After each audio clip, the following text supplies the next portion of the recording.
Bell. Je suis ingénieur en génie mécanique. J'ai la réputation de triturer les chiffres et de résoudre des problèmes. Une vraie tordue des casse-têtes. Un égyptologue. Je m'appelle Pierre Tallet, je suis un égyptologue français et j'enseigne à l'université de Paris-Sorbonne. Une historienne. Je suis le docteur Kasia Spakowska. J'étudie particulièrement le mode de vie des populations de l'Égypte ancienne.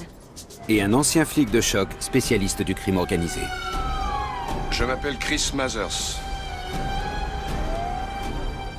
Je suis une sorte d'agent d'infiltration pour les polices des États-Unis, d'Europe, du Canada, dans le monde entier. J'ai passé ces dernières années à infiltrer des groupes de criminels et je pense avoir une bonne compréhension de leur mode opératoire et de leur façon de penser. Ces experts vont tenter d'expliquer comment une bande de voleurs a pu mettre sur pied ce casse hors du commun. Déjà, ce serait bien que vous me fassiez un topo sur les pyramides. Avant tout, la première fonction d'une pyramide, c'est de servir de tombeau pour le corps du pharaon. Et le pharaon n'était pas seulement considéré comme le roi d'Égypte. C'est d'abord le monarque suprême, le souverain de tout l'univers. Amenemhat III était un pharaon riche et puissant. Et l'heure était venue pour ce roi parmi les rois de rejoindre les dieux. Pas question pour lui de partir les mains vides. Il a été enterré avec un trésor inimaginable aux yeux des simples mortels. Protégé par tout un tas de systèmes de sécurité, rassurez-moi. En termes de sécurité, cette pyramide était le nec plus ultra. C'est un monument qui a été bâti pour résister à toute intrusion. Il est totalement fermé. Totalement. Avec des faux corridors, des passages secrets, des dissimulations, du sarcophage. Aucune porte n'est visible. La structure est hermétique avec a priori aucun moyen d'y entrer. Hawara est le résultat de milliers d'années de construction de pyramides. Donc, à l'intérieur, il y a tous ces objets de grande valeur. Et j'ai bien compris que ce truc, c'était du costaud. Mais il est fait avec quoi? C'est construit comment s'il me prend l'envie d'enlever une brique? Je vais trouver quoi derrière? Cette pyramide de Hawara a été construite au départ en creusant la roche du plateau sur laquelle elle est construite pour aménager les parties intérieures. Donc, en gros, ça ressemble beaucoup à ce que nous faisons aujourd'hui pour installer les coffres de banque. D'abord, on construit la structure du coffre, ensuite, on monte le bâtiment autour. Cette pyramide également est équipée d'une grande chambre funéraire qui est taillée dans un bloc de quartzite. Elle est taillée dans un seul bloc, un bloc qui fait 110 tonnes, ce qui est quelque chose... Des tonnes? Bien sûr, oui. Mais comment ils ont fait pour entrer? C'est une véritable prouesse technique. Il y a une chose que je sais avec certitude. Que ce soit 3000 ans en arrière ou aujourd'hui, un coffre inviolable, ça n'existe pas. Un coffre, ça se force. Il y a toujours un moyen d'entrer.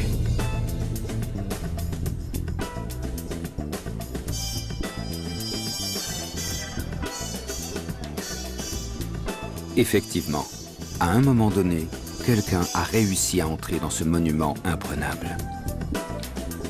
Mais quand?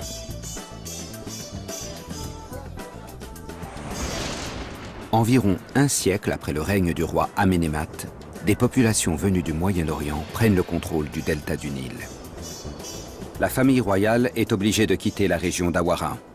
Elle part vers le sud, à Thèbes, emmenant la garde royale avec elle. En ces temps d'incertitude, les profiteurs sont légion.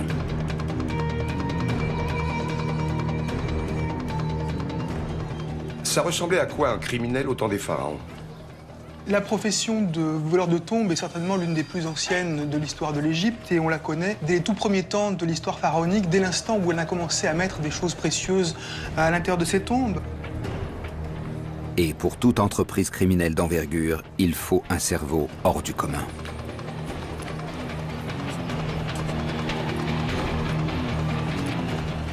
Apparemment, en matière de criminalité, vous avez une grosse expérience. Alors, est-ce qu'il y a un profil caractéristique? Le cerveau de cette opération, il ressemblerait à quoi? Vous voulez dire le chef de la bande? Oui, le chef. On pourrait le reconnaître au beau milieu d'une foule?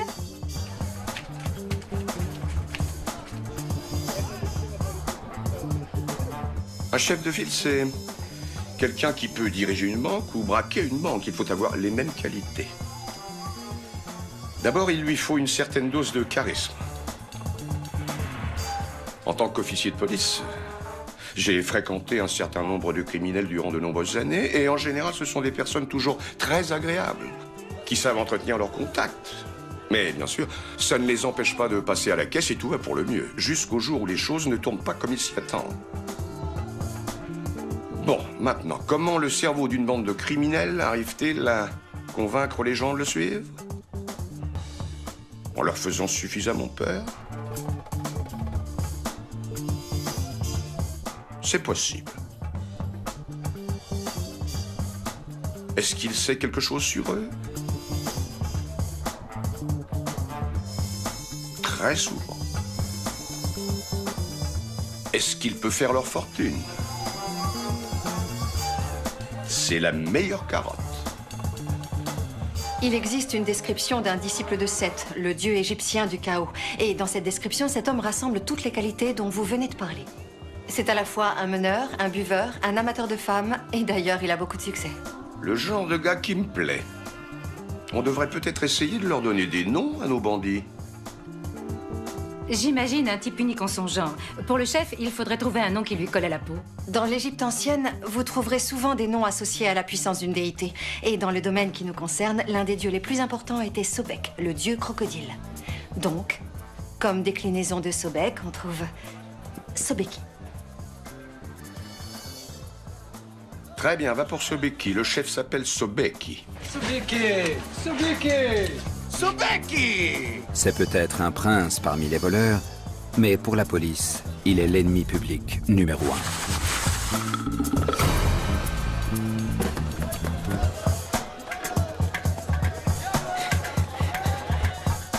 1. En ce qui concerne la sécurité autour des pyramides, qu'est-ce qu'on trouve?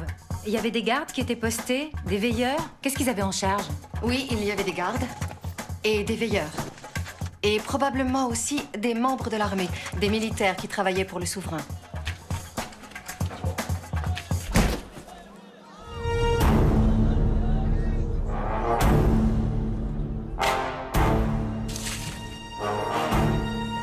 Quand on pense à l'Égypte ancienne, on voit essentiellement une culture grandiose. Mais en réalité, il y avait beaucoup de pauvreté, et donc beaucoup de convoitises. Nous savons qu'il y avait des criminels et des officiels corrompus.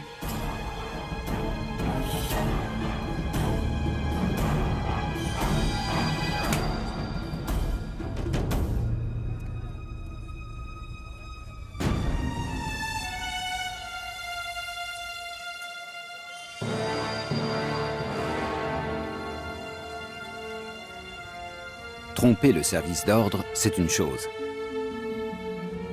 Entrer dans la pyramide en est une autre. La pyramide d'Awara est bâtie au beau milieu du désert, sur un site peu peuplé.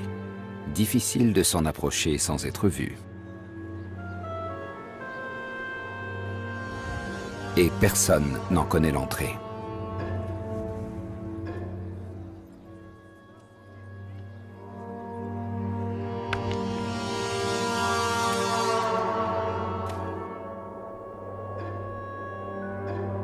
Près de 3600 ans plus tard, Flinders Petrie, le grand égyptologue, la cherche aussi.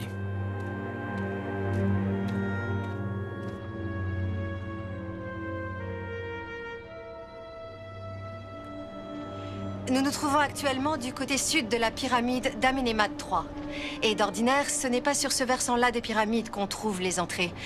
Pourtant, on ne peut pas nier l'évidence, c'est bien l'entrée de la pyramide d'Amenemhat que vous voyez derrière moi. Flinders Petrie lui-même ne l'avait pas découverte. Quand elle a été mise au jour, elle était intacte. Et c'est par cette porte que la dépouille du pharaon, souverain d'Égypte, préparé pour son voyage vers l'au-delà, entouré de toutes ses richesses, serait entrée dans sa dernière demeure et aurait été déposée dans la chambre funéraire. Après la cérémonie, la porte aurait été scellée et serait restée totalement indétectable pendant des siècles. Petrie a eu le luxe de pouvoir accéder au tombeau en se frayant un chemin directement à travers la pyramide. Sobeki, lui, n'a pas cette chance, il doit trouver un moyen de creuser un tunnel loin des regards. Mais par où commencer? Il lui faut trouver l'endroit idéal. Près de la pyramide, mais pas trop pour ne pas attirer l'attention des gardiens. Près de la pyramide, est-ce qu'il existait un endroit suffisamment discret pour leur permettre d'y accéder et de passer par en dessous? Le chemin le plus court consisterait à partir du complexe religieux avoisinant, un dédale de petites ruelles. Mais cet endroit pose de gros problèmes. C'est vrai qu'aujourd'hui, c'est difficile à imaginer. Pourtant, c'est sur toute cette zone que s'élevait le complexe religieux consacré au pharaon Amenemhat III. Juste ici, à cet endroit précis, se déroulait le culte religieux. Ce qui veut dire que tout le secteur grouillait de prêtres, de gardiens, de personnes affectées à la surveillance de la tombe. Il y avait beaucoup d'effervescence avec des gens qui apportaient de la nourriture. C'était un lieu vraiment, vraiment très fréquenté. Donc, si vous êtes un voleur, vous voudriez passer par ici? Ça m'étonnerait beaucoup. Mais à l'est de la pyramide, Casia découvre une solution toute trouvée. Un site plus calme et plus isolé. Un cimetière. Nous nous trouvons actuellement sur un site où ont été découvertes plusieurs tombes. C'est ici qu'on enterrait les officiels, les gens importants, ainsi que toutes les personnes qui avaient travaillé pour le roi et qui voulaient rester aussi proches de lui dans la mort qu'ils l'avaient été dans la vie. Quand vous étiez très pauvre, vous aviez droit à un trou dans le sol et votre cercueil était simplement recouvert. Mais si vous étiez plus riche, vous aviez droit à un mastaba. Le mastaba est le nec plus ultra des tombeaux. En plein air, on bâtit un joli monument. Les momies y sont conservées en sous-sol, dans une chambre froide.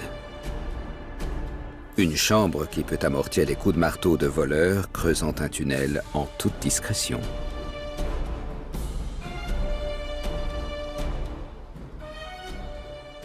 Ben voilà, c'est ça, on a trouvé. On a déjà une partie du tunnel qui est creusée. En plus, c'est un lieu fermé qui peut dissimuler vos activités. Il ne nous reste plus qu'à deviner comment justifier les allées et venues de plusieurs personnes dans un cimetière.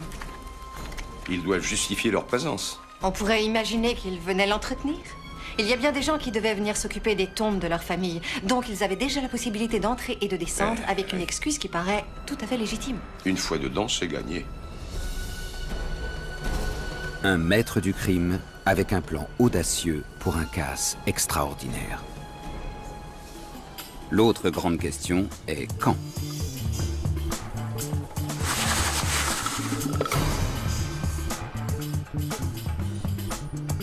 Ce qui se voit couramment dans ce genre d'affaires, les gros braquages, les perçages de coffres où il faut creuser un tunnel, c'est que les malfrats profitent d'un week-end prolongé ou des vacances, et la seconde constante, même s'ils ont déjà un gros boulot qui les attend, c'est qu'ils vont soit chercher à créer une diversion pour éviter que les regards se portent sur eux, soit ils vont profiter d'un événement déjà prévu pour faire coïncider la fin de leur opération avec le moment où les gens seront distraits ailleurs. Unité 48, appelez le central. On a un code 20 sur Broadway. Les braqueurs devront s'inquiéter des forces de police, mais aussi des gens qu'ils vont croiser. Il y a toujours les passants curieux, et ils peuvent vous poser autant de problèmes qu'un agent de la sécurité. Heureusement, à cette époque où la religion est au centre de tout, les distractions ne manquent pas. En fait, dans toute l'Égypte ancienne, il y avait souvent des fêtes. Nous avons des descriptions de festivités où on jouait des percussions et des instruments à cordes. Il y avait des chants, de la danse. La danse surtout était pratiquée pour être agréable aux dieux. Les festivités les plus importantes pouvaient durer jusqu'à 3 jours, voire 4. Dans ces périodes, les ouvriers aussi avaient droit à une pause. À cette époque, et particulièrement dans cette région, l'un des dieux les plus importants était le dieu à tête de crocodile. Vous vous rappelez? Sobek. Et d'ailleurs, ce pharaon, précisément, Amenemhat III, lui avait fait élever plusieurs temples. Et on trouve les traces de plusieurs fêtes dédiées à Sobek dans cette région, dont l'une était très importante. Est-ce qu'on leur servait de l'alcool? L'alcool reste le moyen le plus sûr pour faire tomber les barrières entre votre vie sur la Terre et la vie éternelle. Il vous permet d'entrer dans un état second. Donc cette fête, c'est le moment parfait pour nos gaillards. La prochaine fête dédiée au dieu à tête de crocodile aura lieu dans un an. Ce qui laisse 1 an à Sobeki pour sécuriser le mastaba, creuser le tunnel, pénétrer dans la pyramide, s'emparer du trésor du pharaon et s'évanouir dans la nuit pendant que les habitants d'Awara s'éclatent. 1 an pour réussir l'impossible.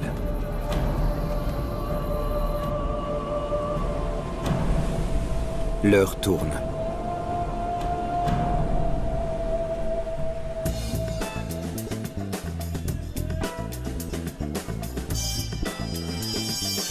Maintenant que son plan est bien établi, Sobeki doit choisir les complices qui l'aideront à l'accomplir. On a notre cerveau, mais il n'a pas pu déplacer des tonnes de pierre tout seul. Il a dû forcément se dégoter une bonne équipe. Et une équipe qui comprenait pas mal de personnes. Parce qu'en dehors de notre leader charismatique, ce travail a dû nécessiter pas mal de bras. Sans un certain nombre d'ouvriers, il aurait fallu 10 ans pour piller la pyramide. Mais comment savoir de quelle manière les criminels de l'époque opéraient? En fait, il y a un moyen. Et pour ce qui est du mode opératoire des pilleurs, la composition des équipes, on a la chance malgré tout d'avoir une documentation véritablement exceptionnelle. C'est une documentation de papyrus qui date de la fin du Nouvel Empire égyptien, une période que l'on peut placer autour de 1000 avant Jésus-Christ. Les documents attestent que ces bandes comptaient généralement de 5 à 8 personnes. C'est très cohérent avec ce qu'il se passe de nos jours. En dessous de 5 hommes, impossible de faire le boulot. Avec plus de 8 ou 9, vous avez des problèmes de sécurité. Plus vous impliquez de personnes dans un projet criminel, plus vous avez de chances d'avoir des fuites et le projet tombe à l'eau. Mais où Sobeki va-t-il trouver ces voleurs? D'après Chris Mazers, il n'a eu aucun problème.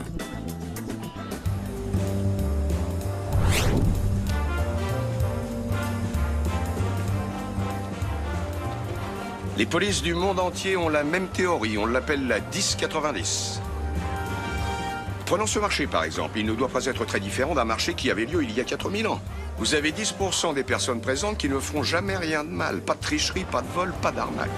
Et vous avez 10 autres pourcents de ces personnes capables du pire, même de piquer le collier de la grand-mère dans le cercueil. Quant aux 80% restants, l'occasion fait le larron.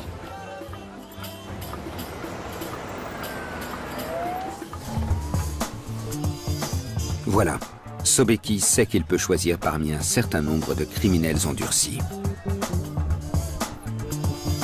Il sait aussi qu'il vaut mieux prendre quelqu'un d'expérimenté. Quelqu'un qui ne paniquera pas au premier coup dur.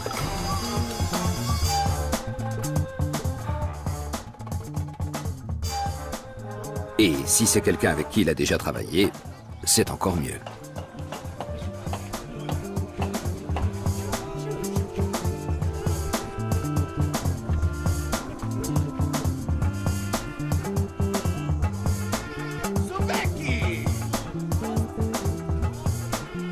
Mais les pilleurs vont aussi avoir besoin de main-d'œuvre spécialisée. Pour creuser un tunnel, il lui faut des spécialistes, non? Des maçons, des tailleurs de pierre qui sont impliqués dans la construction même de ces tombes. Il lui en faut au moins un. S'il y a besoin d'étayer certains endroits, il lui faut quelqu'un pour expliquer comment faire. Le cerveau de la bande, le fidèle acolyte et les muscles. Mais la bande sait qu'à l'intérieur de la pyramide, si elle veut atteindre le tombeau du pharaon, il lui faudra l'aide d'un spécialiste en génie mécanique.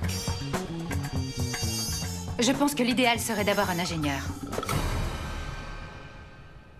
Il leur faut quelqu'un qui sera capable de voir s'il y a un obstacle devant eux, relever le défi technique et qui aura les moyens de les faire passer. Moi, en tout cas, je vote pour l'ingénieur. Un ingénieur jouit d'un certain rang dans la société égyptienne. Il fait partie d'une élite. Il a un train de vie et une réputation à défendre. Pourquoi un homme possédant de tels avantages dans la vie se lancerait-il dans une entreprise illégale? Certes, le gain potentiel est important, mais les risques sont énormes.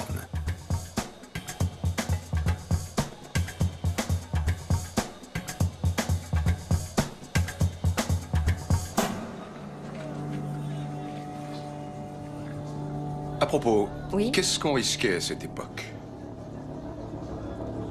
Je me doute qu'il y avait la peine de mort, mais il devait y avoir des trucs plus effroyables que ça.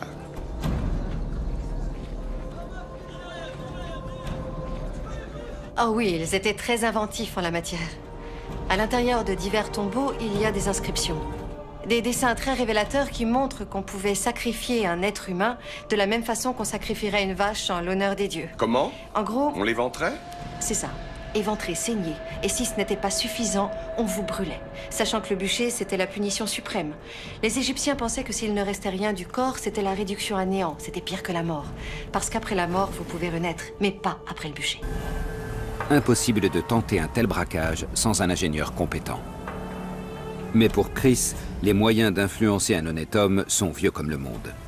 Si vous voulez créer une bande pour monter un coup avec des gens qui ont des talents particuliers, et que ces gens n'appartiennent pas aux 10% capables du pire, il va falloir les trouver parmi les 80%, et utiliser certaines techniques pour les convaincre.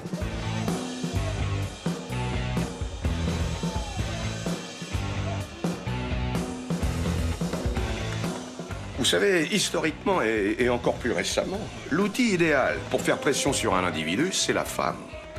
Dans l'univers de l'espionnage, on appelle ça le piège sucré.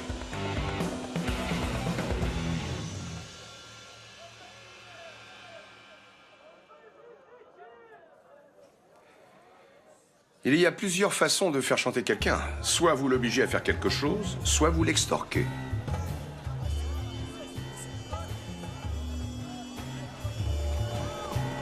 Un homme marié qui serait infidèle, même dans l'Égypte ancienne, reste une faiblesse facilement exploitable.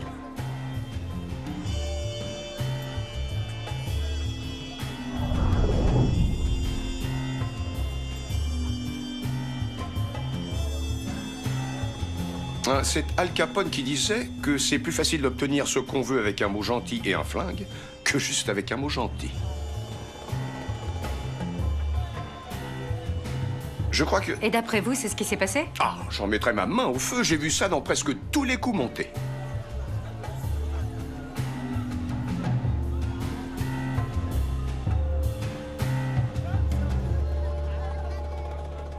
Avoir recruté un ingénieur est un coup de maître. Mais Sobeki veut mettre encore plus d'atouts de son côté, en plaçant un espion au sein des forces de l'ordre.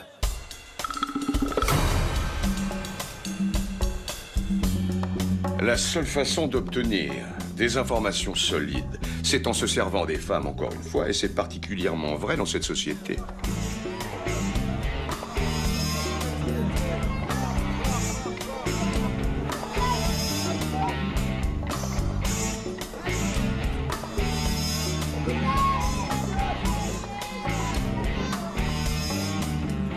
En Égypte, à cette époque-là, quel serait le rôle? Le statut d'une femme qui aurait à la fois la possibilité de fréquenter l'aristocratie, les classes supérieures, mais qui aurait aussi ses entrées dans la société criminelle.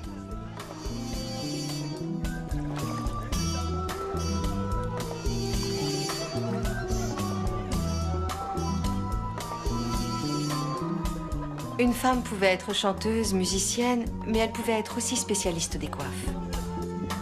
C'est un métier qui permettait de devenir intime avec le client. Il y avait une proximité, et donc elle avait accès à un certain nombre d'informations. Je suis prêt à parier que c'est cette femme qui intègre le groupe. Intéressant. Le montage de l'opération est presque terminé.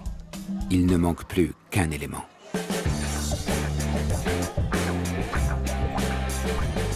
Il nous manque un gars. C'est le reseller, le gars qui va devoir écouler la marchandise.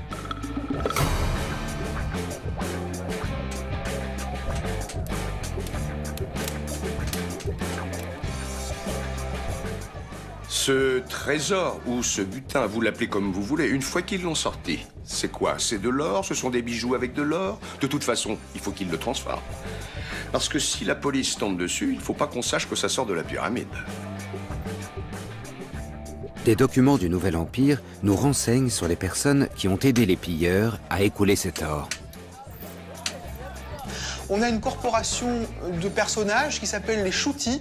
Ce sont des petits commerçants d'un rang assez subalterne, mais d'après les quelques papyrus qui nous les montrent, et d'ailleurs ils sont impliqués aussi dans le pillage des tombes royales, on se rend compte qu'il s'agit de personnages un peu troubles, qui peuvent jouer un rôle d'intermédiaire pour monnayer des objets.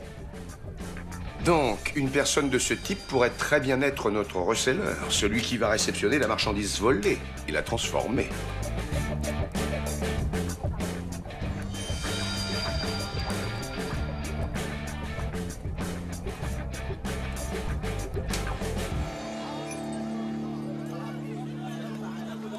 L'équipe est au complet. Le plan et le calendrier, tout est en place.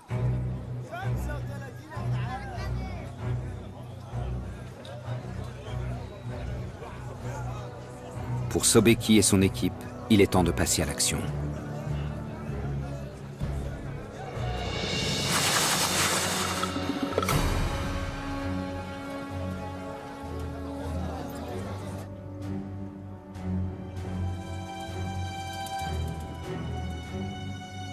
J'aime bien l'idée de les faire arriver par le cimetière, par la tombe qui est déjà creusée.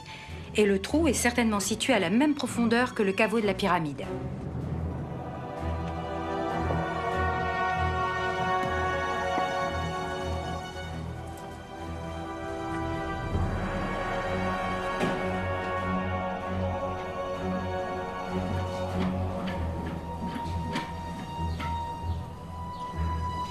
Cachée à l'intérieur du mastaba, la bande se met au travail.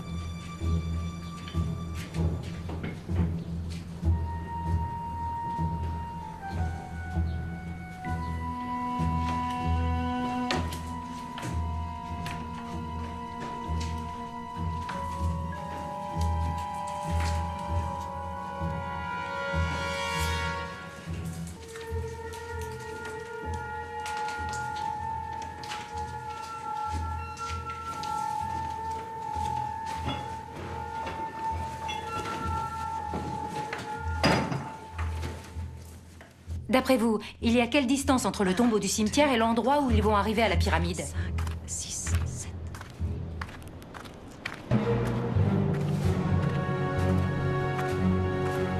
Vous imaginez le tunnel qu'il faut creuser pour aller du cimetière à là-bas? 30, 31, 32, 33, 34, 35, 36. Ces pilleurs de pyramides ont dû s'armer d'une sacrée patience. Avec tant d'obstacles à surmonter, il n'est pas étonnant que Petrie soit convaincu que personne avant lui n'ait pu pénétrer dans la pyramide.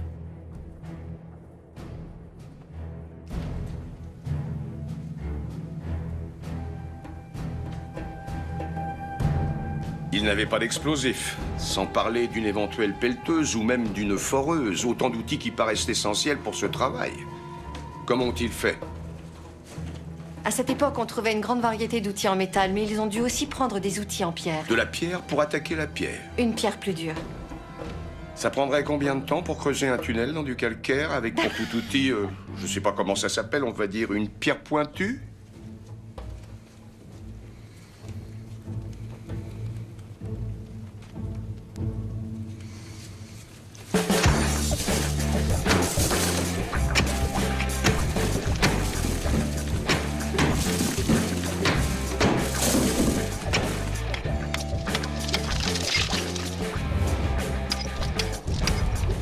Si notre hypothèse est la bonne et que nos pilleurs ont creusé un tunnel jusqu'à la pyramide, ils sont tombés sur un substrat rocheux comme ça. Le calcaire est une roche sédimentaire. Sa formation se fait par couches successives. Ces couches de calcaire proviennent de l'accumulation de coquillages et de divers sédiments marins qui se sont empilés au fil des âges. Cette roche est un véritable atout pour les pilleurs, parce qu'au fur et à mesure que vous la creusez, les couches restent en place, formant un toit naturel, ce qui veut dire que vous obtenez une stabilité structurelle, rien qu'en la creusant à la main. L'autre avantage de cette roche, attention, je ne dis pas que creuser un tunnel, c'est facile. Seulement, si on me demandait d'en faire un, je choisirais d'office cette roche friable.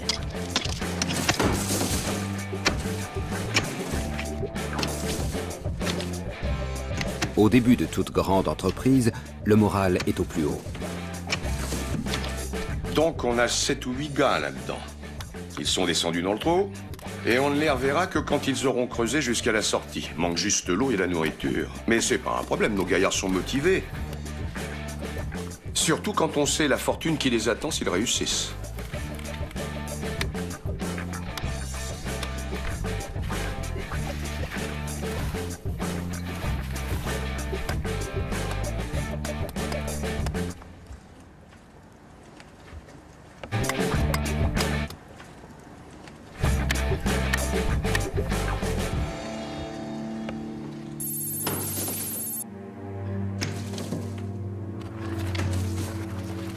Les voleurs ont tout intérêt à rester concentrés sur le trésor parce qu'ils vont être confrontés à des tas de problèmes. Quand on creuse un trou, il faut se débarrasser du surplus.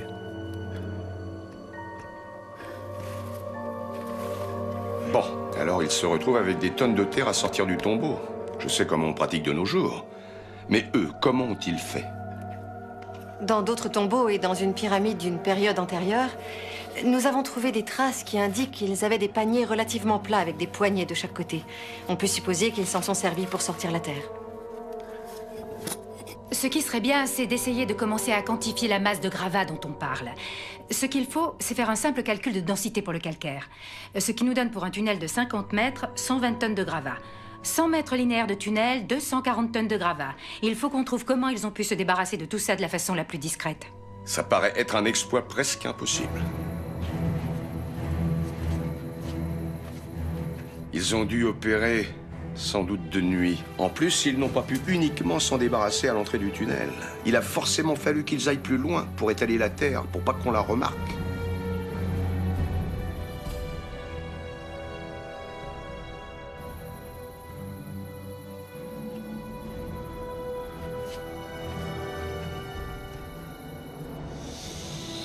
Même de nuit, se débarrasser d'une telle quantité de terre et de pierre est très risqué.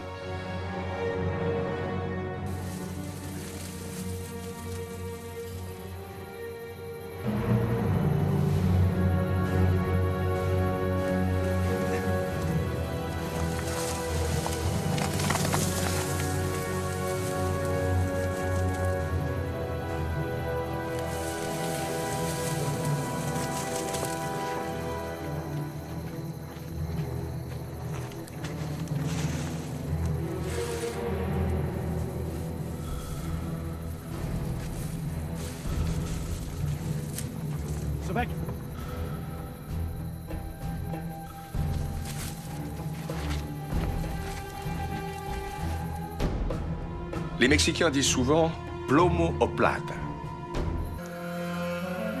Ça veut dire le plomb ou l'argent. Et pourquoi ils disent ça? Pourquoi ils disent ça?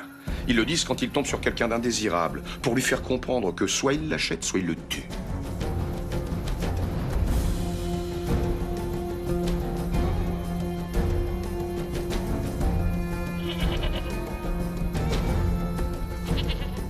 On a l'impression que pour vous, c'est la solution universelle. Soit je te bute, soit je t'achète.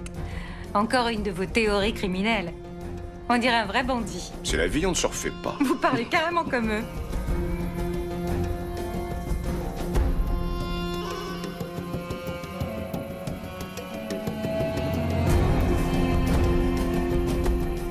Dans l'univers des hors-la-loi, c'est comme ça.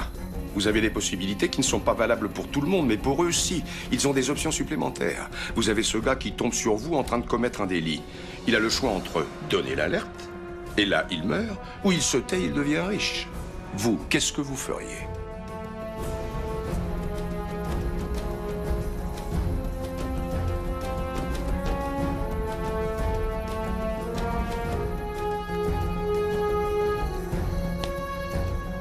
Il pouvait soit l'acheter, soit le supprimer.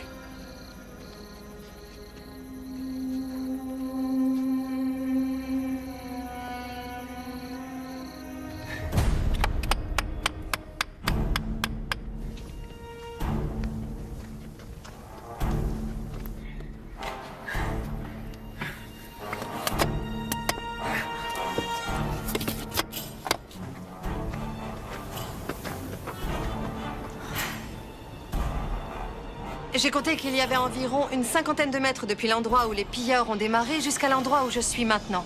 Et ça représente seulement la moitié du chemin. Nos pilleurs devaient encore creuser depuis ici jusqu'au pied de la pyramide. Et pour arriver à ce point, ils ont déjà dû mettre quelques mois. Ça nous montre au moins une chose. C'est à quel point ces hommes étaient extrêmement déterminés à s'emparer du trésor qu'il y avait dans cette pyramide. Et plus ils creusent, plus les difficultés s'accumulent.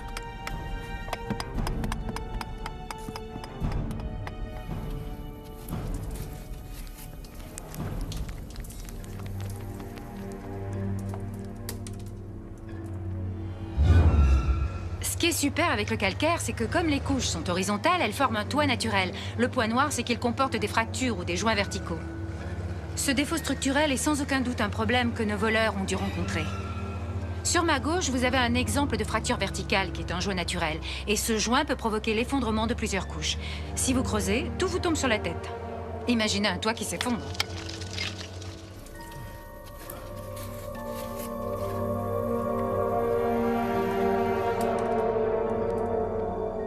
C'est inévitable. Les voleurs ont dû faire face à cette situation. Une situation dangereuse, voire mortelle. S'ils voulaient continuer à creuser, il fallait absolument qu'ils posent des soutiens verticaux pour éviter le pire. Sans aucun outil technologique moderne. Quelles étaient les solutions? Comment faire? Ils avaient de la lumière, au moins?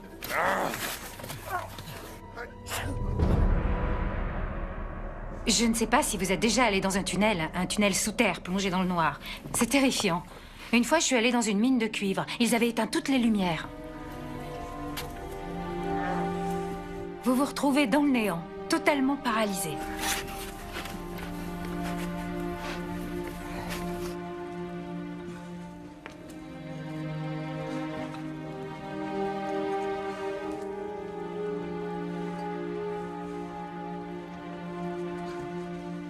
Nous avons des listes complètes de matériel fourni aux ouvriers qui travaillaient dans la vallée des rois à la construction des tombeaux. Ils avaient de la lumière. Ils utilisaient une sorte de coupelle remplie d'huile. Et ils avaient des mèches pour mettre le feu à l'huile, des mèches qui les imprégnaient de sel pour éviter qu'elle fume trop.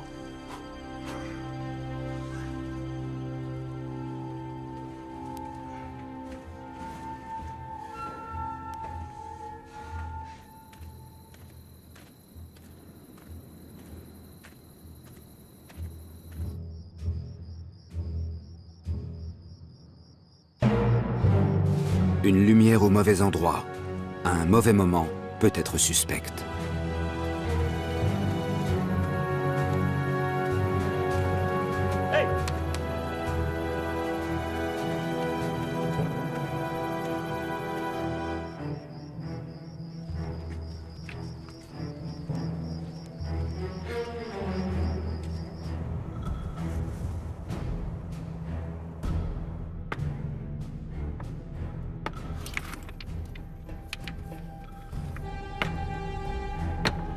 Si vous êtes pilleur de tombes et que vous voulez entrer là-dedans, il va vous falloir vous montrer d'une grande ténacité.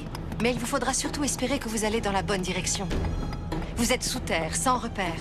Il vous faut absolument éviter de tomber sur une impasse et prier pour que votre tunnel s'ouvre sur un passage creusé. Si vous voulez tomber sur le trésor, vous avez intérêt à avoir une chance incroyable. Il faut vraiment être très optimiste.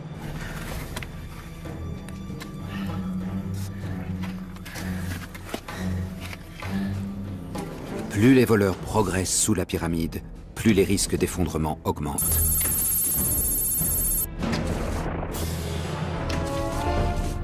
Ces types ont dû gérer une dose de stress gigantesque. Plusieurs mois ont passé. Ils doivent commencer à se taper sur les nerfs mutuellement.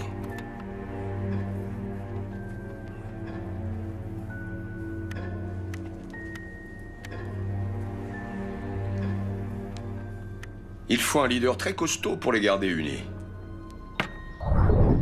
Pour ce coup, comme pour n'importe quel coup, c'est une question de risque et de récompense. Qu'est-ce que vous êtes prêt à risquer pour décrocher le jackpot? Dans cette affaire, nos voyous sont tous prêts à risquer leur vie. Mais certains de ces gars avaient plus ou moins une vie de chien. Alors autant tenter le coup.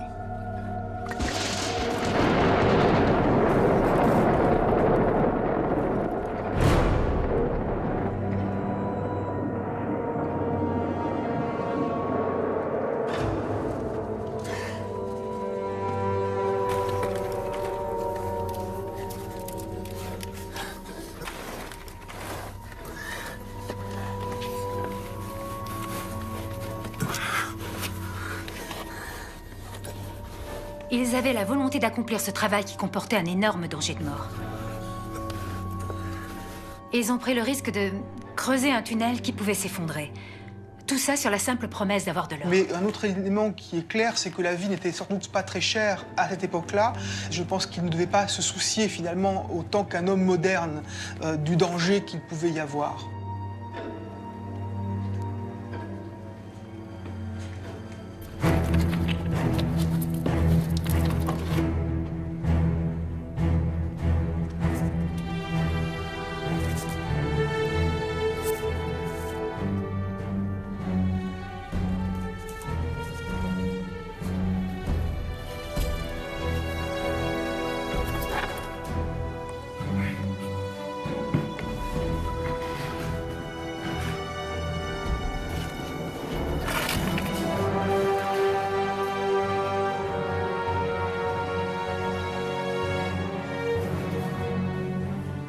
Nous avons des preuves physiques d'au moins une chose. Petrie, après avoir réussi à pénétrer dans la pyramide, a remarqué que dans ce passage nord-sud, il y avait des traces évidentes de démolition. Pour nous, c'est l'indication que c'est à cet endroit que les pilleurs sont entrés dans la pyramide.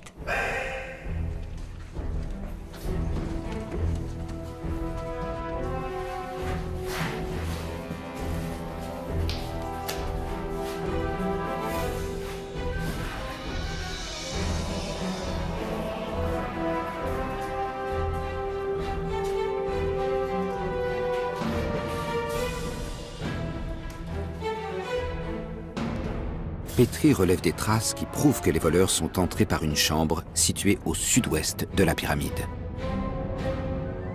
Au nord, il y a un long corridor obstrué par des gravats. À l'est, il trouve un passage. Fermé.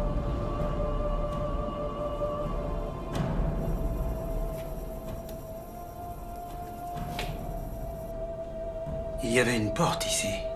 Maintenant qu'on a une idée de l'endroit où ils sont sortis, on va commencer à s'amuser un petit peu. Nos amis sont enfin entrés dans la pyramide. Maintenant, les voilà face à un choix. Prendre au nord ou tenter d'ouvrir cette porte. Alors, qu'est-ce qu'ils vont faire? Vous auriez emprunté le passage ou vous auriez forcé la porte en bois? Personnellement, j'aurais choisi la porte.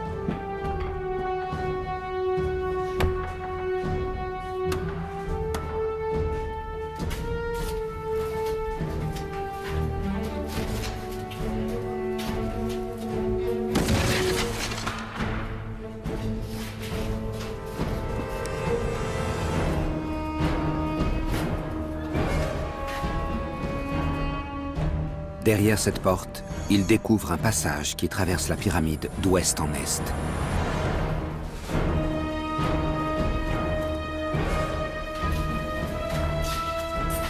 Au bout de ce passage, il tombe sur un nouveau cul-de-sac.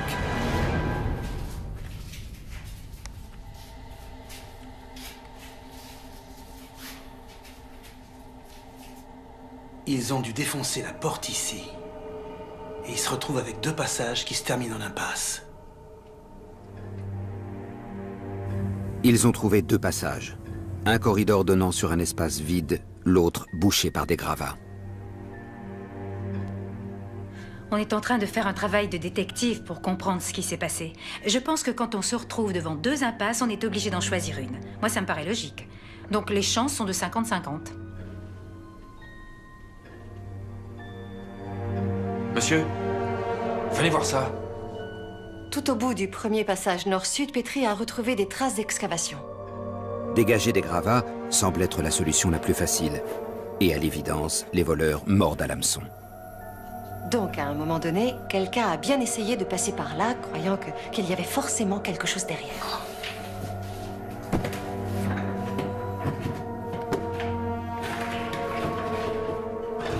Tout ce travail pour rien.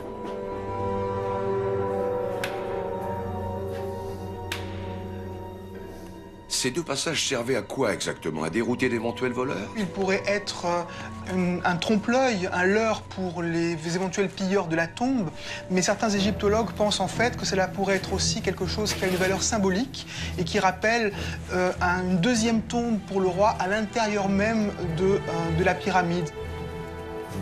Finalement, ils comprennent leur erreur.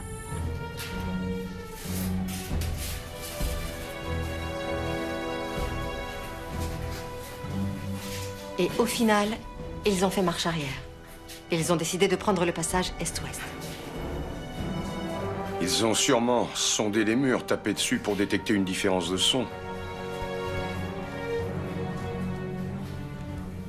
Et idem avec le plafond.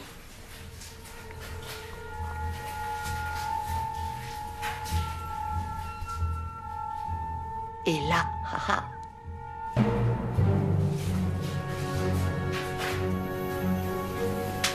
Enfin, à la lumière de leur petite flamme, qu'est-ce qu'ils aperçoivent? Du quartzite. Le quartzite est l'une des pierres les plus dures connues des Égyptiens. Et si un bloc de quartzite a été posé là, il y a de fortes chances pour que derrière se trouve quelque chose d'une grande valeur. C'est exactement ce qu'ils espéraient.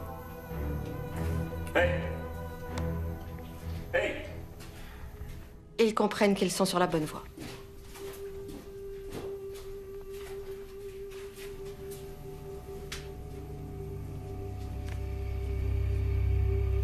Ce bloc de pierre est aussi efficace qu'une porte de coffre-fort.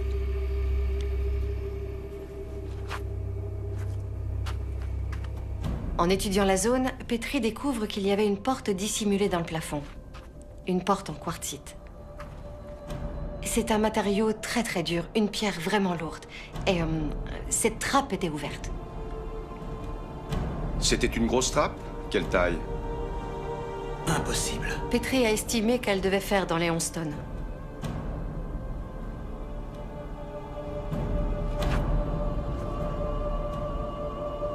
Il a tout simplement pensé qu'elle n'avait jamais été fermée par les Égyptiens lors de la condamnation du tombeau du roi. Nous revoilà avec deux options. Soit les hommes qui ont bâti la pyramide ont été feignants et n'ont pas mis la trappe en place, c'est possible. Soit nos voleurs ont réussi à la faire glisser afin de dégager le passage. Ça m'étonnerait que des gens qui se sont donné autant de mal pour construire un bâtiment aussi sophistiqué, avec une sécurité complexe, lâchent l'affaire à la dernière minute en disant « Oh, le bol, on laisse tomber la trappe, c'est bon, on est trop fatigué. » Bien sûr. Pour eux, c'est une raison de vivre, de prendre soin de ce truc. Les festivités dédiées aux dieux à tête de crocodile approchent à grands pas. Tailler un bloc de quartzite de 11 tonnes est une opération irréalisable dans le temps qui leur reste. Il faut trouver une autre solution. S'il a été possible de fermer le passage en faisant glisser ce bloc de pierre, il doit être possible de réaliser l'opération inverse. À l'ingénieur de montrer qu'il mérite sa part du butin. Comment vous déplacez une dalle de quartzite de cette taille? Il y a un moyen technique, une loi physique? Allez savoir, comment vous feriez pour dégager 11 éléphants du passage? Parce que ça revient exactement au même.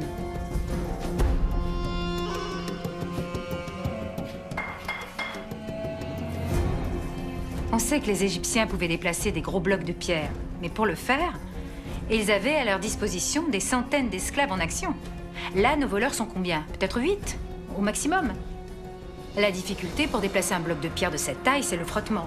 Vous avez ce bloc posé au sol, et il y a un phénomène de friction qui intervient entre ces deux surfaces. Si la pierre reposait sur la glace, vous pourriez la faire glisser sans problème, alors que pierre contre pierre, vous avez un coefficient de frottement de 0,7.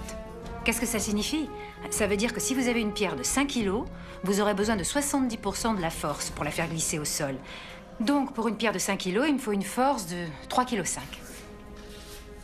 Donc, pour bouger ce bloc de presque 11 tonnes, il faut exercer une force de 8 tonnes. Ce qui n'est pas possible.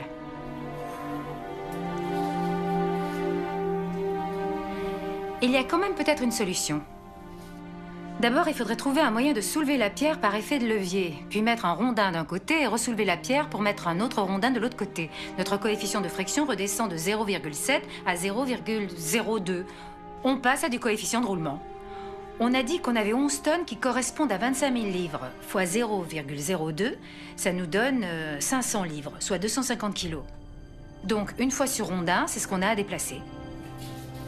Posé sur des cylindres, le bloc de quartzite sera facile à déplacer. Encore faut-il les installer.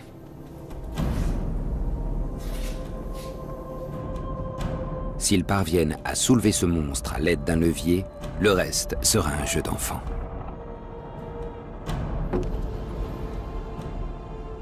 Quelle taille le levier en bois? Il est gros comment? Si on a 1,80 m du sol au plafond et que vous voulez soulever votre dalle de 10 cm, il faut un levier d'1,90 m. Mais même avec une poutre appropriée, soulever 11 tonnes requiert davantage de force que la bande ne peut fournir. Faute de muscles, l'intelligence va devoir compenser.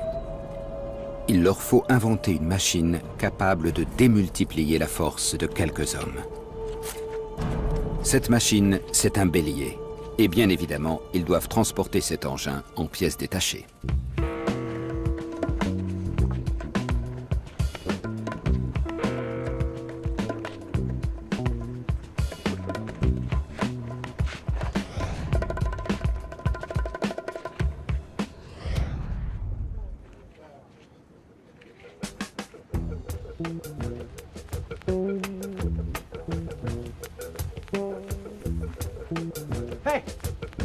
Hé! Hé!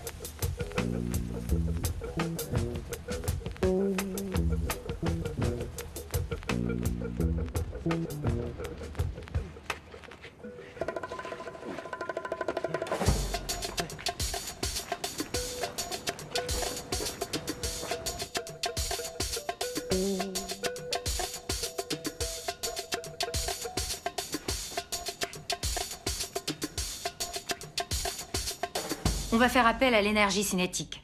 C'est l'énergie d'un corps en mouvement proportionnelle à sa masse et à sa vitesse. Ce qu'on cherche, c'est un poids donné pour une certaine vitesse. Imaginons qu'on a un rondin d'environ 50 kilos. Ça va, c'est pas très lourd. Non, c'est vrai, ça fait quoi? Environ une centaine de livres? C'est l'équivalent de 2 valises qu'on vous autorise à prendre en avion. C'est gérable. Maintenant, ce levier, il faut qu'il cogne avec force.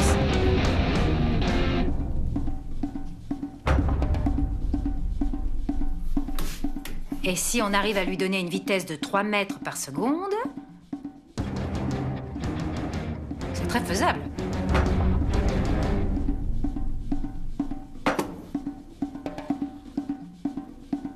Bien sûr, il faut le lever suffisamment haut pour qu'il parcourt cette distance en 1 seconde. Il faut le lancer.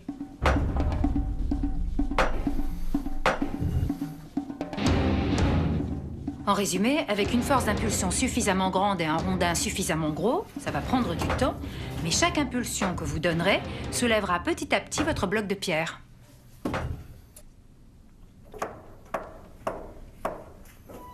Ensuite, il faut que quelqu'un accède au plafond pour insérer les cylindres dans la fente.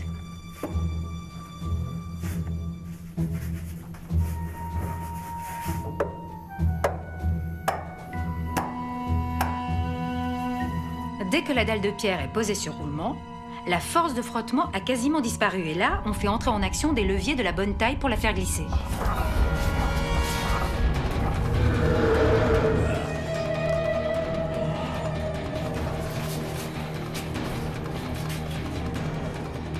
Ça y est, nos gaillards sont venus à bout de ce pavé de quartzite, de ce bloc hyper balèze. Ils ont créé une ouverture par laquelle ils se faufilent.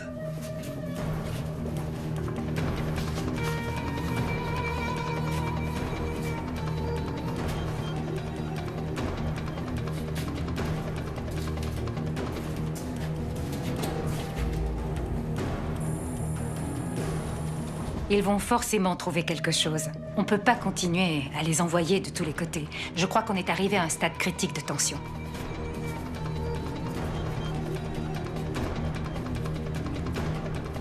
Derrière cet obstacle se trouve un autre long couloir dissimulé, le passage Est. Bon, alors il tombe sur quoi? D'après les notes de Petrie, apparemment, il serait tombé sur un autre bloc.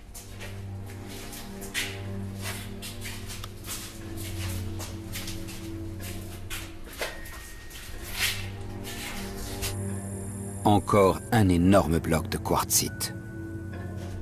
Cette fois-ci, ils savent exactement ce qu'ils doivent faire. Mais le temps presse. Ils arrivent à un endroit avec la même configuration, donc ils vont essayer la même méthode.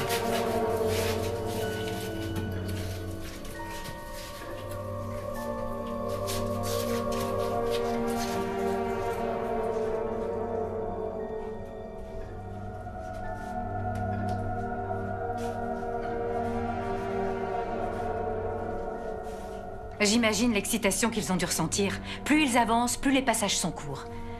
Ils doivent se douter qu'il y a quelque chose derrière.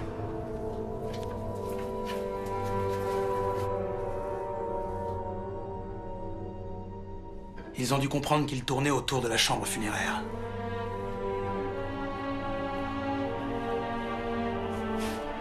Lentement, le deuxième bloc de 18 tonnes glisse et libère le passage.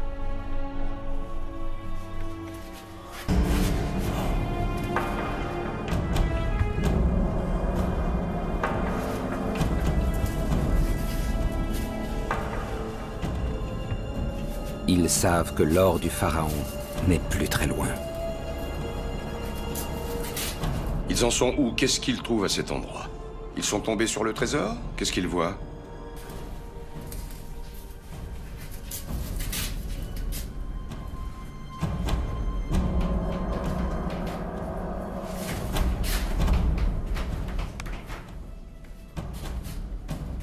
Les offrandes rituelles posées sur la table d'albâtre servent à nourrir l'âme du roi pendant son voyage vers l'au-delà.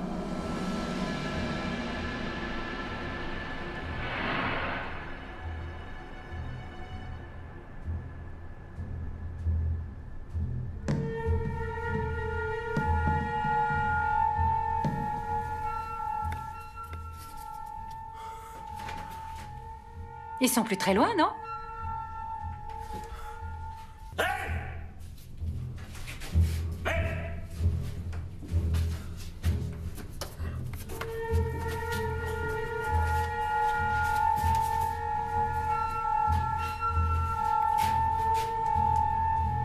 La réalité se rappelle à eux. Même pour les criminels les plus endurcis, l'idée que l'esprit du pharaon erre dans ce couloir est terrifiante. Voir apparaître la statue de leur souverain a dû être un moment délicat. Car dans les croyances religieuses égyptiennes, le lien entre cette vie et l'au-delà est étroit. Ils croient qu'il existe un couloir entre les deux mondes, un couloir perméable.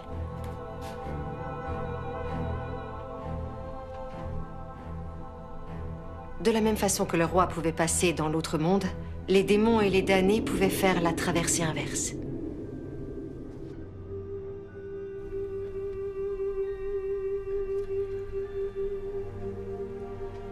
Donc là, on est dans la chambre du puits. C'est quoi la chambre du puits? C'est un puits? Non, en fait, c'est Petri qui l'a appelé comme ça. Nous parlons d'antichambre ou de chambre située avant la chambre funéraire. Quand Petri découvre l'antichambre, il lui donne le nom de chambre du puits, parce qu'à l'intérieur, il y a 2 cavités. Apparemment, elles ne servent à rien. Je doute que les voleurs savaient où ils se trouvaient. Petri non plus d'ailleurs, il n'en avait aucune idée. Au fond de ces puits, Petri trouve du sable, ainsi que des trous mystérieux et des traces indiquant que les pilleurs ont creusé à cet endroit. Mais si les voleurs pensent que ces cavités mènent à la chambre funéraire, ils se trompent.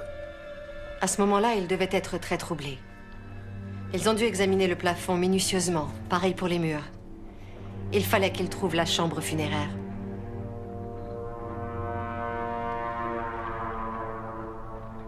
Ils savent qu'ils ne sont pas loin. Ils ont rassemblé assez d'éléments pour comprendre qu'ils touchent au but. Ils savent qu'ils sont à l'endroit situé juste avant la chambre du roi.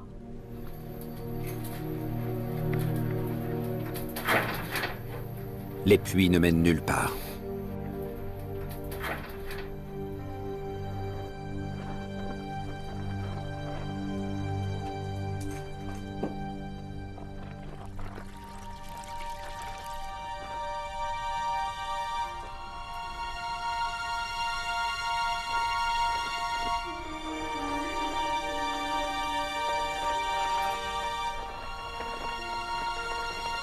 Mais il ne faut pas longtemps aux voleurs pour comprendre. Jusque-là, les passages secrets de la pyramide les ont toujours obligés à lever les yeux. Ici, les ingénieurs d'Awara ont changé de tactique. La réponse était juste au-dessous d'eux. C'est là qu'il fallait regarder. Sous leurs pieds, au-dessous de l'antichambre, un dernier obstacle sépare les voleurs de leur butin. Un autre bloc de quartzite, encore plus monstrueux que les autres. Il pèse 45 tonnes.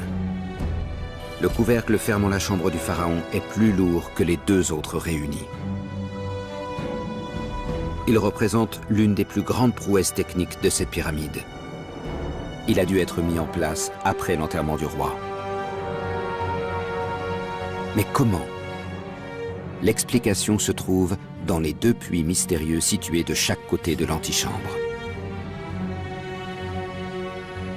Un couvercle pesant 45 tonnes. Une dalle gigantesque, incroyablement grande et extrêmement lourde. Comment ces hommes ont-ils fait pour poser ce couvercle sur la chambre? Depuis sa découverte, des égyptologues ont émis plusieurs théories. Et voilà en gros ce qu'il en est ressorti. D'abord, les ingénieurs ont fait creuser ces 2 puits qu'ils ont remplis de sable. Et de chaque côté, vous avez une ouverture. Elle permet de libérer le sable des puits.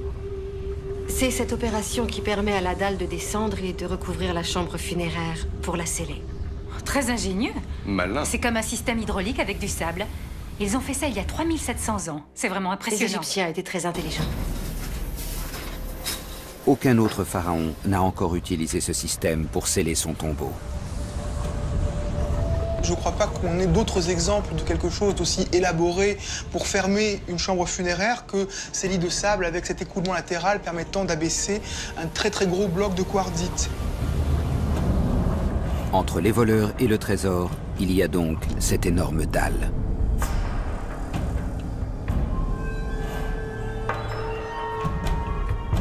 L'heure des festivités approche. Le temps est compté.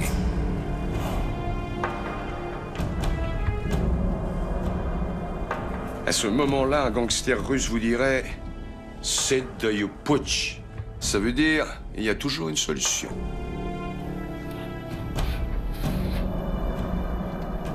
Nous avons appris au travers des rapports de fouilles que Petri n'a trouvé aucune trace qui permettrait d'affirmer que les pilleurs ont essayé de soulever cette dalle de 45 tonnes. Avec un maçon dans leur équipe, les voleurs disposent d'un sérieux atout. C'est Petri qui a découvert comment ils ont procédé.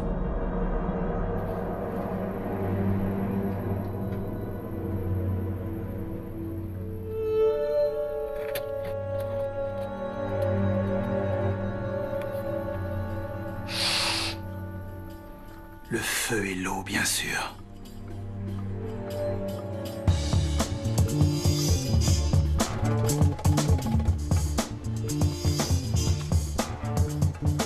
La chambre funéraire de la pyramide d'Awara est faite de quartzite très solide. C'est une vraie gageure pour les pilleurs de l'attaquer à la main. Quand Petri a étudié le site, il lui est venu à l'esprit que nos voleurs avaient utilisé l'eau et le feu. Ils ont utilisé la technique de l'eau et du feu. Ça doit être un élément assez couramment utilisé, notamment dans le travail des pierres, dans les mines, dans les carrières. Vous prenez une pierre, vous la faites chauffer avec du feu, vous l'arrosez d'eau afin de la refroidir très vite. En faisant ça, vous provoquez un choc thermique, ce qui rend le matériau extrêmement fragile. D'accord, on n'est pas sur du quartzite. Mais c'est pas grave, je vais vous montrer comment ça marche.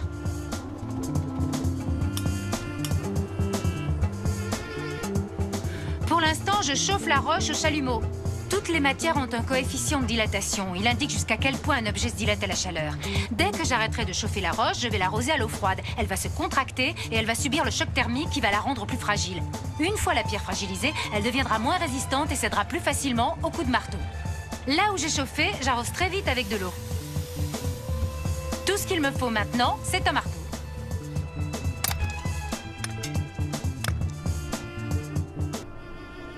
Ils ont dû faire ça en 2 temps, 3 mouvements.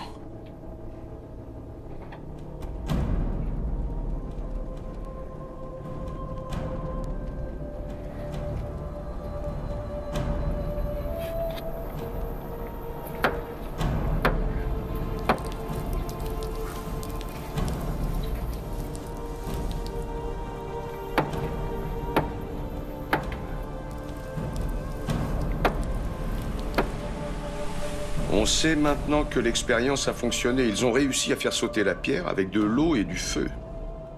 Et nous savons grâce au journal de Flinders Petrie qu'il y a un gros trou qui se voit comme le nez au milieu de la figure dans notre bloc. Non, en réalité, ce trou n'est pas très gros. Petri n'a même pas réussi à passer. Il a fallu qu'il envoie quelqu'un d'autre. Une personne plus petite que lui. Ça veut dire quoi? Qu'ils avaient un enfant avec eux dans la pyramide? Non, non, pas forcément. Je vous rappelle qu'on est à l'époque des pharaons. Et dans l'Égypte ancienne, les gens étaient beaucoup plus petits. Et aussi beaucoup plus minces qu'aujourd'hui.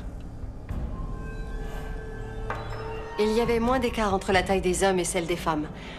Et d'après les études de squelettes retrouvées, nous savons qu'ils étaient de constitution plus élancée. Donc un adulte de cette époque a pu passer à travers le trou, alors que Petri, 3700 ans plus tard, est resté coincé. Maintenant qu'on a notre dalle de 45 tonnes percée, il est grand temps d'envoyer quelqu'un à l'intérieur.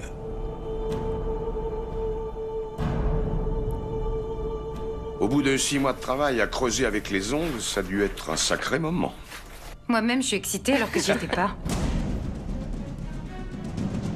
Il est possible que les voleurs se soient couverts d'huile afin de passer l'ouverture plus facilement.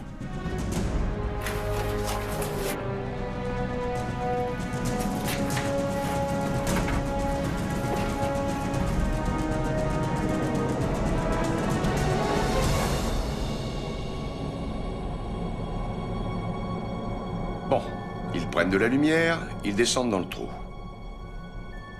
Qu'est-ce qu'ils voient? Est-ce qu'il y a de l'or, de l'argent, des bijoux? Qu'est-ce qu'ils trouvent en entrant dans la chambre? On va trouver bien sûr au centre le sarcophage du roi. On va retrouver autour du sarcophage des coffres, des boîtes qui vont renfermer des bijoux, des tissus, des sceptres.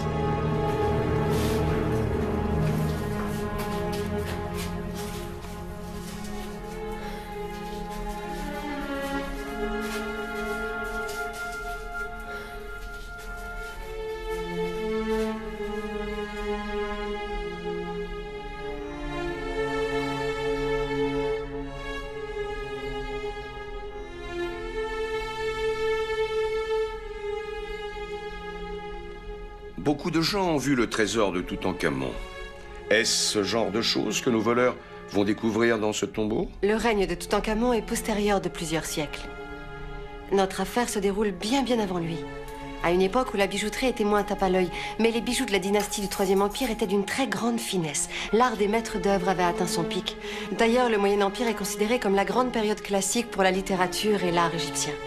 Là, on a un très bel exemple d'un bijou du Moyen Empire avec l'utilisation de l'améthyste, qui est une pierre qui a été pour l'essentiel utilisée à cette période.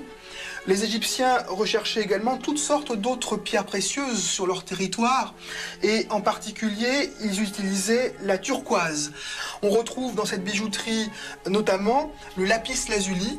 Le lapis lazuli qui est cette pierre bleu nuit qui pour les Égyptiens évoquait la couleur du ciel nocturne.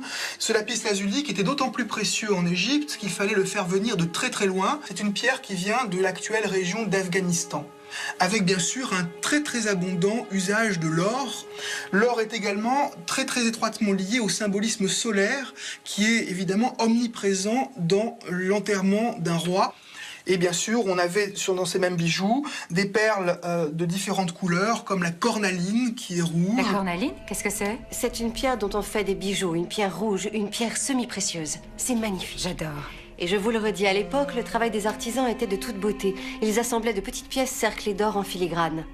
En vérité, le travail qui a été effectué sur ces pièces a bien plus de valeur qu'un bijou beaucoup plus gros qu'une pièce qui serait, comme on dit aujourd'hui, tape à l'œil.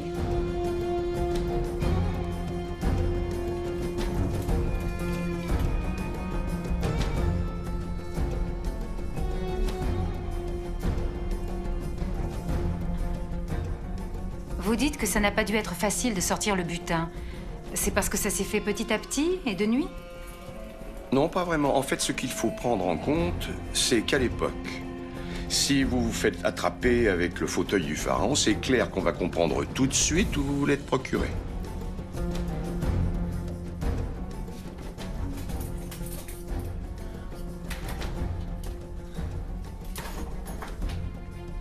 Alors que si vous avez trouvé le moyen de transformer tout cet or, tout cet argent, ces bijoux en lingots, en barrettes, en je ne sais pas quoi, ce sera plus difficile de vous coincer.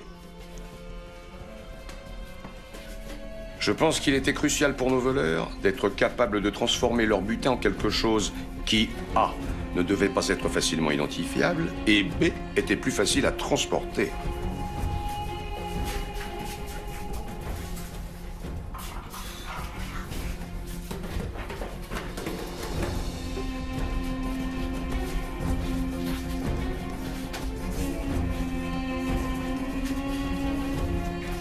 En général, les gens qui volent des objets ne les volent pas pour leur valeur esthétique. Ce qui les intéresse, c'est la valeur intrinsèque de l'objet. Ils veulent du cash.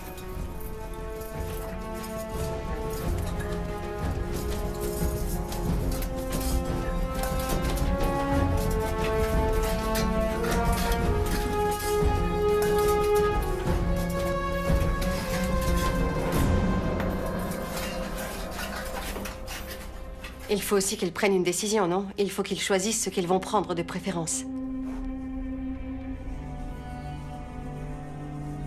Mais il n'y a pas que de l'or et des bijoux dans la chambre du pharaon.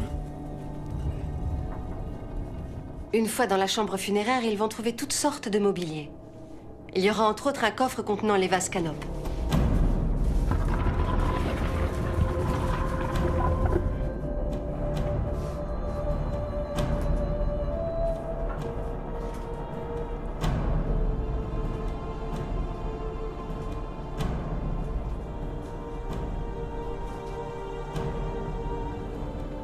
C'est quoi des vases canopes? Des petites figurines en pierre évidées dans lesquelles les viscères du roi étaient placés après la momification. Il y en a un pour les poumons, un pour le foie, un pour les intestins, un pour l'estomac du souverain. Pourquoi lui avoir retiré les entrailles? Parce qu'il savait qu'elles allaient pourrir. Ah d'accord. Et ça aurait ruiné tout le processus de momification, mais il fallait quand même conserver les viscères du roi parce qu'ils sont sacrés.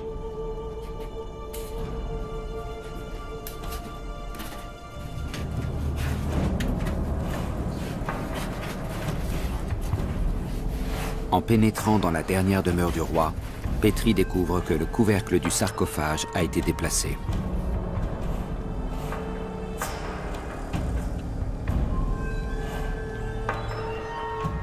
Forcément, il devait y avoir des objets de valeur là-dedans. De l'or, de l'argent, des bijoux, je me trompe? C'était lourd à déplacer, ce truc. Comment il procède? J'imagine que Levier aura fait l'affaire. Ce n'est pas au niveau de la cuve du sarcophage que l'essentiel des défenses devait pouvoir être mobilisé à cette époque.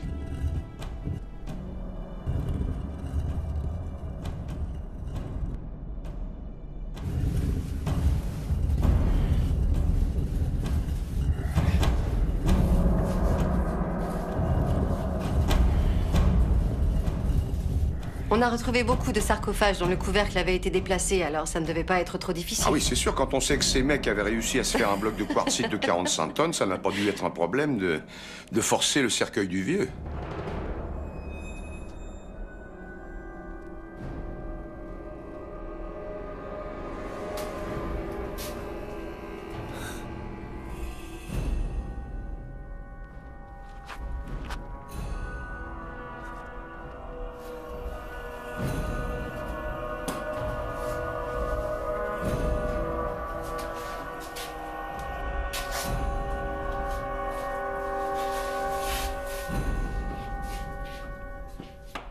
Il y a une autre information intéressante notée dans les rapports de fouilles de Petri. Il avait découvert que le sarcophage avait été brûlé.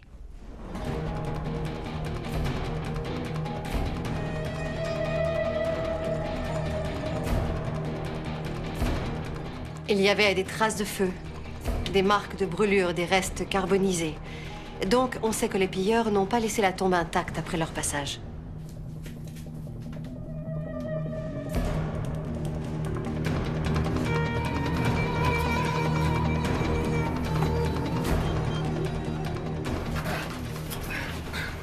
Je trouve ça curieux.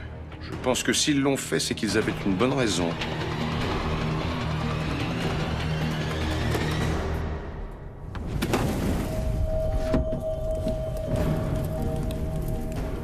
C'est un geste qui paraît gratuit, sauf s'ils avaient effectivement une raison précise de mettre le feu.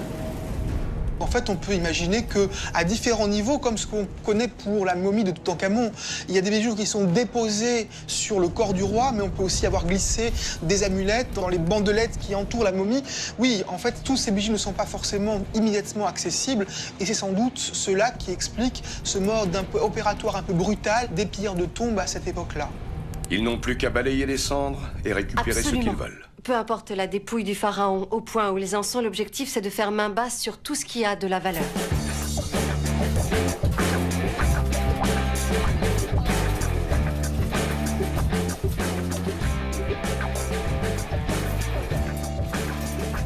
Mettre le feu à la chambre funéraire, c'est le dernier pas avant de s'emparer du butin, mais c'est certainement pas la fin de l'aventure. Qu'est-ce qu'ils vont faire de ce trésor ?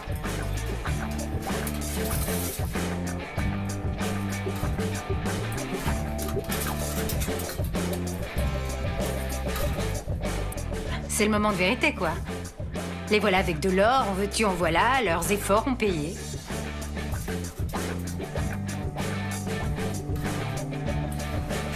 C'est bon, maintenant ils sont hors de danger.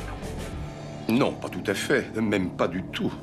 Pour notre bande de pilleurs, et en particulier pour le boss, je dirais que c'est peut-être le moment le plus important, voire le moment le plus dangereux de l'opération.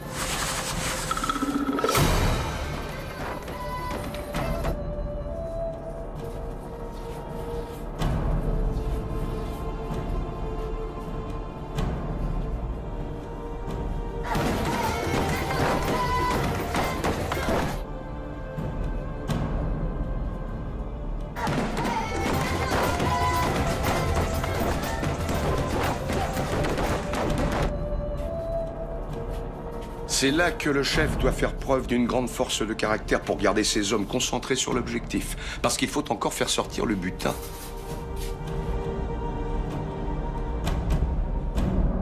C'est un moment crucial. Le moment où le chef d'une bande va devoir redoubler d'attention. Il doit tout surveiller. Il doit garder l'œil ouvert, ne pas lâcher le butin une seule seconde.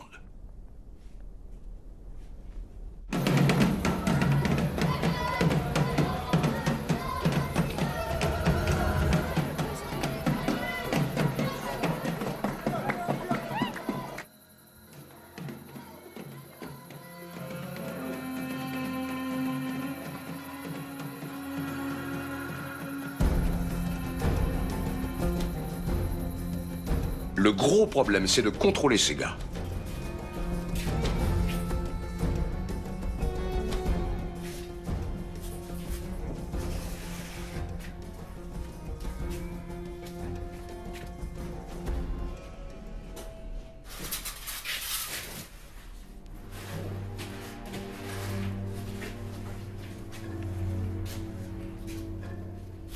Il ne faut pas oublier qu'ils transportent une véritable fortune, un vrai trésor. Et ce sont des voleurs. Donc forcément, chaque membre de l'équipe va surveiller l'autre, histoire de ne pas se prendre un coup de couteau dans le dos ou se faire trancher la gorge. Ou bien encore d'être abandonné dans le tombeau. Je vous garantis que là, nos gars vont tous marcher sur des œufs.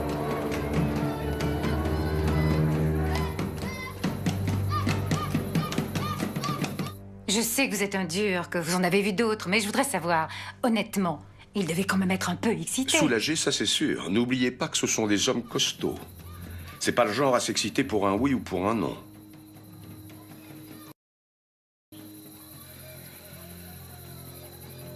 Le type qui a été capable de traverser ces épreuves, creuser la pierre, charrier du sable, soulever des montagnes, il va pas faire des bonds et taper dans ses mains à la fin. Ce qu'il veut, c'est garder son trésor et se tirer avec. Après, oui, en sirotant un cocktail sur la plage. Il se laissera aller à l'excitation.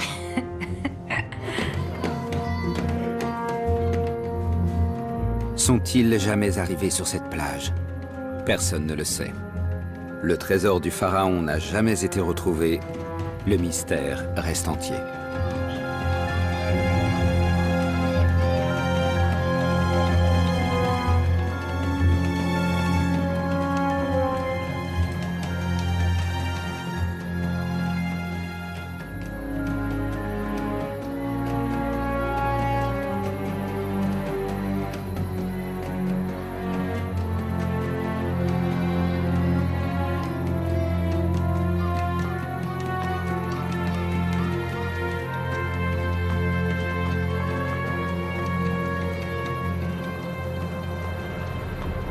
On vient de faire un long voyage avec notre bande de malfrats. Alors je vous pose la question, est-ce qu'on les veut libres ou bien derrière les barreaux? Pierre, vous les aimez ou on leur coupe la tête?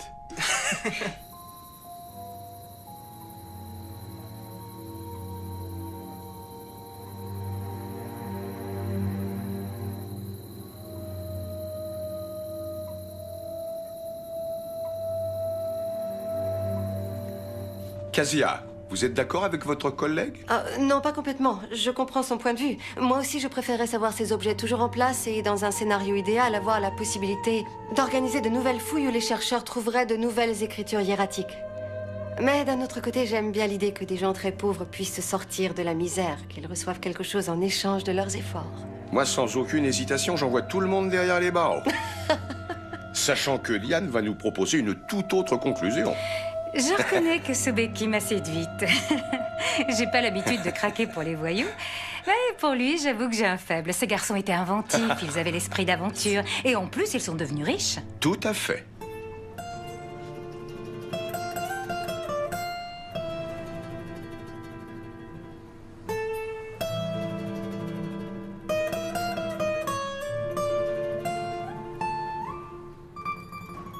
Je les vois bien vivre heureux pour toujours et chevaucher sur la plage au soleil couchant. Ou alors sur des ânes. Bien vu.